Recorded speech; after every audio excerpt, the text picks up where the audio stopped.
Hiranandani, you tweeted, I saw your tweet where you said, Budget 22 should arrest the slip in the ongoing recovery momentum in the wake of the fiscal prudence. You don't like fiscal prudence, is it, Dr. Hiranandani? And do you think the budget has met the expectation by reining in their fiscal deficit at 6.9? I have a nagging feeling you wanted the fiscal budget deficit to go over 7.5, at least. Arnab, dil mange more. You have to understand that I am also, if my Prime Minister is ambitious and Arnab is ambitious, I am also ambitious for India.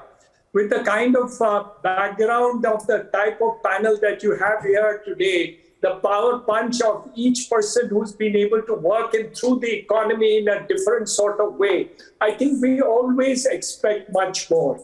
Each of the sectors of the economy. But the two best parts of the budget is the vision document, which is so pragmatic and working towards. I think that's a story which is, I think, beautiful. Number two, that this has not been a political budget. Yes. Can you imagine? The election is tomorrow and they're not bothered about it. They're focused on the fact that they have reached out to say, what is the vision document for the next 5 years and work diligent towards that. I think that is extremely important.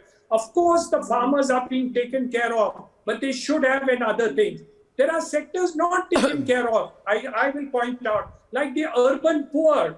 I thought they were not taken care of, while Manrega has been taken care of. Urban poor has not been taken off. In the housing sector, a lot has been done because you're looking at the PMAY scheme, as Mr. Hardeep Puri is a favorite minister of mine. He has done a huge amount of work in the housing sector, and I had a good fortune to work with him very well, and he's done a fantastic job. But what about various small other things which are remaining? Like, for example, in Mumbai, 50% of my population live in Jhopatpatti. Yes, you might say state government, center government, it's okay. I'm not worried about it, not the political part of it. But we'd like to see that that part of the slums of Mumbai should also be cleared in the next couple of years along with the other part of the economy.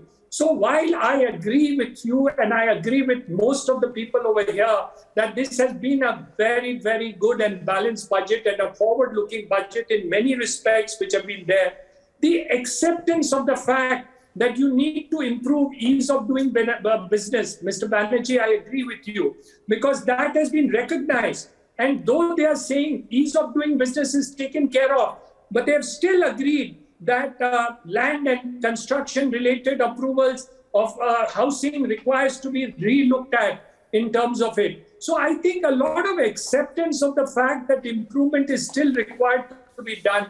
But my view is the target should be 10% plus GDP growth if I want to achieve the target of the Prime Minister. So 8 point whatever it is not sufficient. I would like to hear from my other co-panelists, all of them who are so learned. How can we do 10% plus? You know, that is something we should work and recommend to the Finance Minister and the Prime Minister, and the members on the panel are really worthy of the persons who can recommend such things. Absolutely. I'd like Sohail to take on that. Sohail, this is exactly the point we were discussing this morning.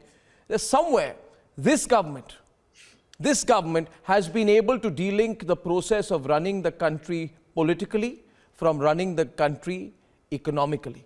And at the same time, it is looking forward. 5G era, technology, they put over 4% of the GDP as capex. And I think it's a remarkable thing that we got our own digital rupee, and using blockchain.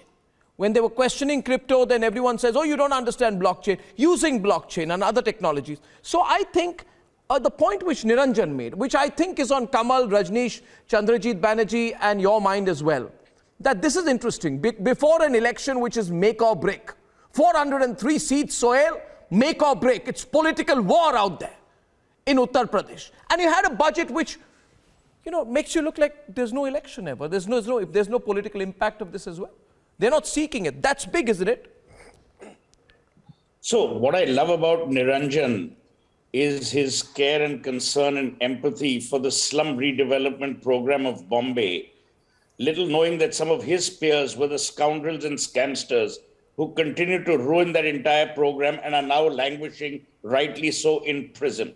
So the good thing about the Modi government and now successive governments is that these crooks have no place to hide.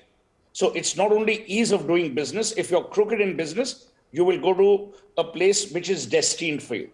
Having said that, I have only three things to comment on, which is my delight factor. My delight factor is this is a budget with a strategy.